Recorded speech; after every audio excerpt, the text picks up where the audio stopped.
Technology. Hello. Welcome back again to Education Media YouTube channel. And I'm excited to meet you once again to share my knowledge and insights with you on my recent study experience and also a variety of topics. So sit back, relax and enjoy the content. Without further ado, let's get started. Teaching, learning materials. In the classroom. Educational technology consists of materials that are used to support teaching strategies to bring about effective teaching and learning. Educational technology assists learning because they use all of the five senses. They use hearing through audio materials like the cassette records, sight through visual materials like charts, touch through materials like specimen and models, and to a lesser extent, taste and smell in, for example, cookery. Also, more than one sense can be combined in a visual resource such as a film or a tape. Introduction. Slide presentation. Now reading part 1, which discusses mainly the use of the chalkboard. Using boards. You are welcome to part 1 of Unit 5, which deals with the use of boards as educational materials in the classroom. It is important to learn about the use of boards because even though they are the most popular and most used of all material regarded as educational materials, they are probably the most misused as well. They are quick and easy to use and are available in 99% of teaching accommodation. Some teachers, often, do not exercise patience in writing on boards. It is too easy for such teachers to jot hurried notes on them, complete a quick sketch or to place students' responses and questions on them. These problems and other similar ones call for careful planning in the use of boards. By the end of this section, you will be able to identify the characteristics of the different types of educational technology. State the reasons for the use of educational technology materials in teaching. Identify the different types of boards. Explain the different advantages and disadvantages of the different boards. Identify the various ways of planning effective use of these boards. Types of educational materials. Educational materials involve the use of all the five senses. They use hearing through audio materials like the cassette recorder, sight through visual materials like charts and posters. Also, more than one sense can be combined in a visual material such as a film or a tape, both hearing and sight. The indication here is that anything you do to augment your teaching or learning strategy, or anything that you get your students to use, can be termed a teaching learning resource or technology. There is a great range of materials available to you as teacher. One authority classified them into boards, projectors, recorders, visual and audio.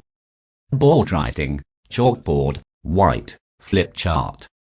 Projectors, overhead, film strip, slide recorders, cassette, video slide presentation which combines visuals. Audio-visual, handout, worksheets. Visual, radio, television. Reasons for using teaching learning materials. At a recent workshop with some newly trained teachers, one of them queried, "Why bother us with all these materials?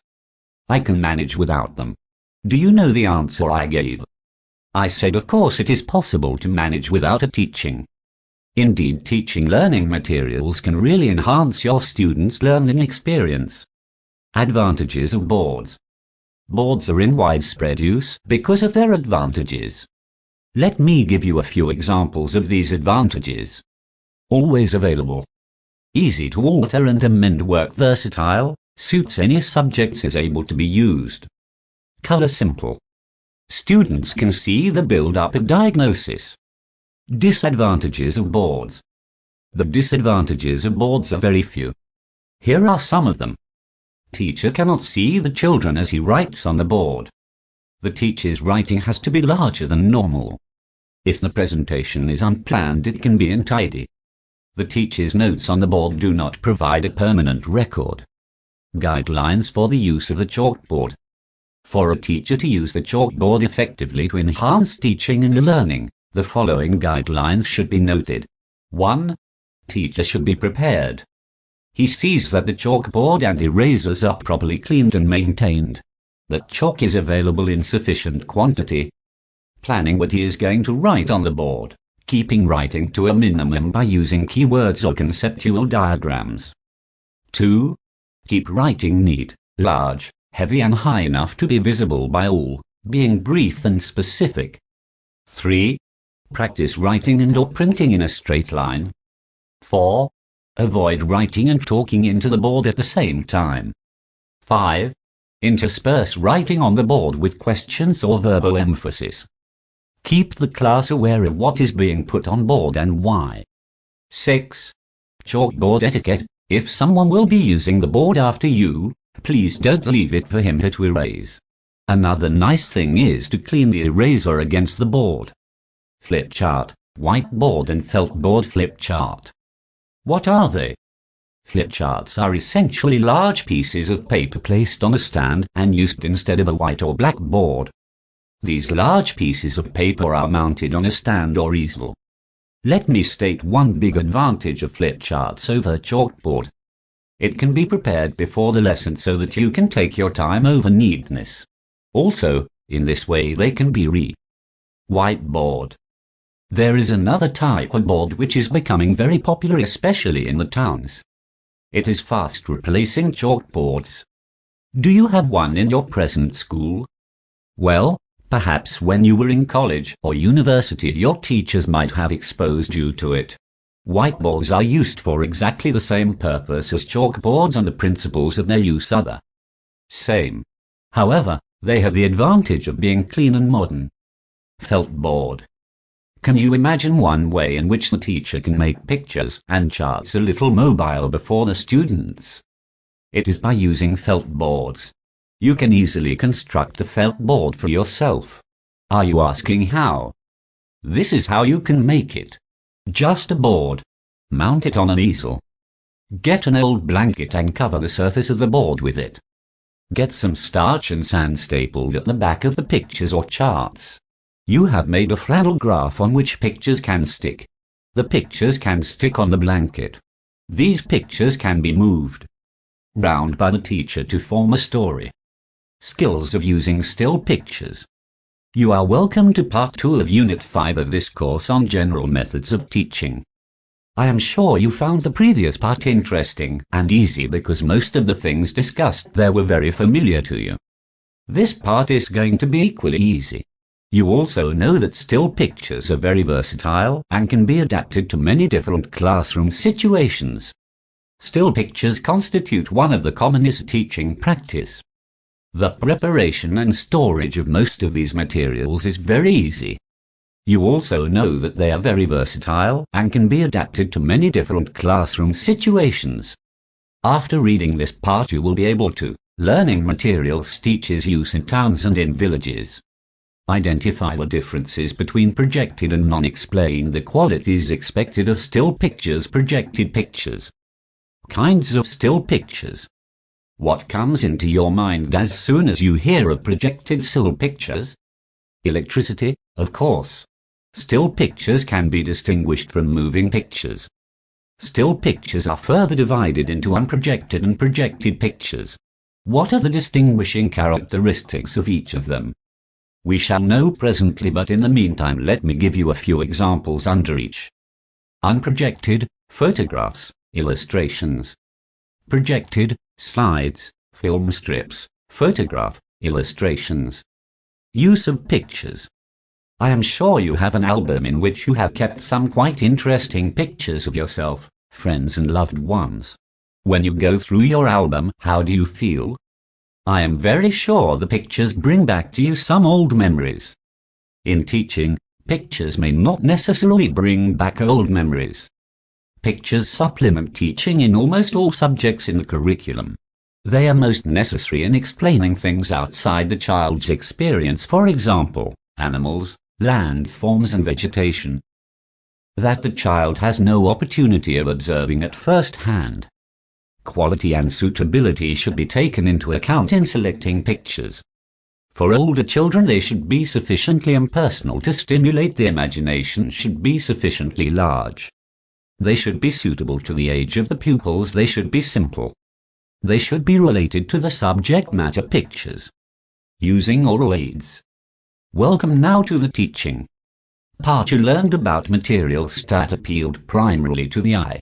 The listening experience provided by the radio and other recordings can be concrete or very abstract depending on the words used by the presenter. If the speaker uses everyday words rich in association, the broadcast or recording can be very concrete. Much also depends on the preparation of the class teacher. If every effort is made to concrete the radio lessons with schoolwork, the students will find the radio lessons most beneficial as they supplement the classroom work. This part is aimed at helping you to make the best out of the radio and other recordings. After you have finished reading this section, you will be able to identify the qualities and advantages of radio listening. State at least 2 disadvantages of radio lessons. Identify the processes in planning effective radio lessons. State the school subjects best adapted to radio. Learning materials addressed primarily to the ear, radio and recordings. Qualities of radio listening. Reality. A spectator who tells a radio listener what he sees as he sees it may be more impressive than a newspaper reporter dealing with the same issue. There are 2 differences. The broadcaster is on the scene and the tones of his voice communicate shades of meaning that the newspaper story, hours or days or more after the event, cannot convey. Emotional impact. Radio brings dramatic feeling into the classroom. What makes a broadcast live is not its education content but skills with which that educational content is clothed in emotion. This is the type of emotion which is legitimately evoked and serves to stimulate reason into constructive thought. Immediacy. Radio commentaries enable us to listen into some important event which otherwise we would have to experience. Matters already accomplished, but some new achievement can be immediately taught to physics classes by radio. Difficulties in using the radio. 1. Can you identify the advantages of 2 communication? You might have noted that students cannot talk back to raise questions for the broadcaster to clarify during the broadcast. The problem of timing. Do you know that if you want your pupils to take advantage of specific radio programs, you may have to change your normal teaching schedule? What difficulties can such an action create in a school with multiple classes? You might also have noted other difficulties like expenses and administrative machinery. Subject adapted to radio. Having identified the uses and the difficulties involved in the use of the radio, can you state some school subjects that are easily adaptable to the radio? Yes. Music and culture will be very obvious. You could also mention English language and social studies. Can you add more subjects? Using audio. You are welcome to part 4. In the last part you learned about the use of oral aids, the radio, the gramophone and other recordings. The machine. Indeed, all the material discussed in the last part involved the use of the ear, hence the term oral material. You have in part 2 also learned about visual material, those visual materials. You are going to learn about those materials that combine audio and visual. Learning materials that involve exclusively the use of the eye. Advantages of audio materials over still pictures. Through motion pictures on the television, certain meanings involving motion can be presented. A chart or a graph or any still picture can indicate what has happened, but it cannot show what is happening. A motion picture or can show what is happening. The motion picture and TV compel attention. The movement and change in a motion picture or TV attract the viewer and hold his attention. The motion picture and TV help the viewers to understand the time factor in any operation or series of events. The motion picture and TV can bring the past and the distant into the classroom. The motion picture and the TV can enlarge or reduce the actual size of objects. Individualized learning materials. You are welcome to part 5 of Unit 5. This part focuses on materials that can be used in individualized teaching. Just as some materials are appropriate with large and small groups, there are times when the teacher needs to provide opportunities and activities for students to work on their own. What are these? When is a student best left alone with an assignment? A set of printed materials, a set of programmed learning materials, or a broad mission to be carried out through independent effort and study? These are the issues for discussion in this section. The individualization of instruction has gained momentum in recent years. Some educators have become dissatisfied with the conventional classroom in basic assumptions and its effectiveness. This part is on the resource that can facilitate individualized learning. Characteristics of programmed learning. Programmed learning, what is it? Read the following account. Programmed teaching is usually but not always delivered by teaching machines. A teaching machine is any mechanical or electronic device for presenting a student with a learning program. The range of teaching machines is wide, but fundamental to them all is the principle that by presenting learning material in small, carefully planned steps, anyone can learn it. Teaching machines are designed to assist the learner by helping him to understand what he is learning by seeing it presented in a simple and clear manner. Analyze and evaluate what he learns as he is learning. Solve problems by using his newly acquired knowledge. Community materials. You are most welcome to the last part of Unit 5. In the previous 5 sections you learned about how to procure and use various materials within a classroom setting. In this last part of Unit 5 you are being taken outside the confines of the classroom, into the community. One problem we saw with most of the materials dealt with earlier in the 5 previous sections was that they could be expensive. This characteristic puts them beyond the reach of most schools. Community materials are relatively inexpensive and are at the disposal of every school. They may not all need technical expertise to handle or manipulate them. Every school, rural or urban, rich or poor, can make use of them. Definition and description of community materials. What does it mean to say that every basic school in Ghana is community? Based in that the schools are expected to forge a close link with the community in which they are situated. This implies that the schools should derive certain materials and facilities from the community, while they at the time contribute significantly to the growth and development of the community. Basically, community materials include any activity outside a school which has educational use. Included are people, places and things found in the community which the teacher can use to facilitate learning. What does this definition imply? It only implies that teachers have to note that the surrounding community has a rich reservoir of instructional materials. All but the remote communities have some community institutions, business and industrial firms, and other places of interest that are not readily available in the classroom or the school compound. Trips to these places will surely provide students with valuable first-hand experience of the realities of their social and physical environment. Based advantages of community materials. The use of community materials can bring the school and community closer together, providing students with first-hand information to facilitate practical learning which aids retention. Community materials are applicable to all types of learning, cognitive, affective and psychomotor. Community resource activities are inexpensive and within the budgets of most schools. In the usual Ghanaian parlance, community resource activities are affordable. Students can develop social skills in helping plan and use community materials. Members of the community are generally willing to devote time and energy to these types of activities. Disadvantages materials of community. Specific community materials are sometimes difficult to locate or schedule. You want an example.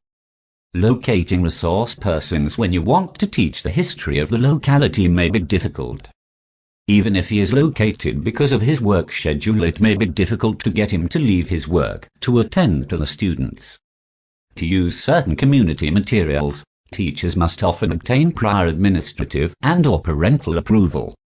People used as community materials often do not know how to transfer their knowledge and information to youth. Do you know why this is so? Most of these resource persons have no teaching background. Field trips into community materials are often difficult to organize and carry out due to factors such as students' safety, control, expense and teacher ability. Thank you for making it to this far in today's episode of content. I hope you found it informative and engaging.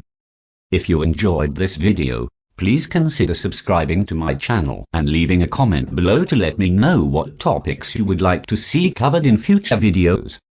As always, your feedback is greatly appreciated. Stay tuned for more content, and I'll see you in the next video. Bye for now.